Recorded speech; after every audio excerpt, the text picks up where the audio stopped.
Es esmu tas, kurš gādā, lai mājās uz galda būtu maize, piens un, ja paveicas, kāds deficīta labums.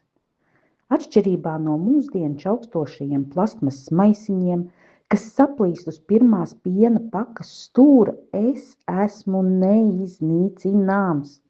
Es pacietīgi gaidu rokas somiņā to īpašo mirkli, kad būšu noderīgs. Ja redzi kādu ejam pa ielu un esmu piepildīts, tu uzreiz zini, kaut kur kaut ko var dabūt un stājies rindā. Ar mani tu nevari noslēpt neko. Ja tu nopērc 3 pudeles kefīra un 1 doktora desas luņķi, visi kaimiņi to redz. Es demonstrēju visu, no kāpostgalvas un tualetes papīra ruļļa līdz pat svētku kūkām. Redzi tos manus apaļos melnos rokturus? Tie ir radīti, lai pārbaudītu tavu izturību. Kad tu manī saliec 5 kilogramus kartupeļu, šie rokturi mēdz iegriezties tavās plaukstās.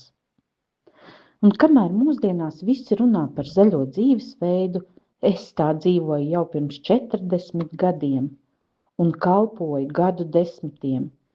Ja es sasmērējos ar izlijušu krējumu, man vienkārši izskalo, izkaru šņoris un nākamajā dienā atkal esmu gatavs doties medībās. Pienāk laiki, kad var iegādāties plānus plastmas maisiņus ar skaistām bildēm virsū. Taču tiem ir viena nelaime. Rokturi netur lielāku svaru un ātri plīst, bet cilvēku racionālai pieejai nav robežu. Tagad man uzmauc šo skaistumu virsū. Nu vairs nevar redzēt to, kas manī salikts, un es esmu ticis pie skaista mētelīša.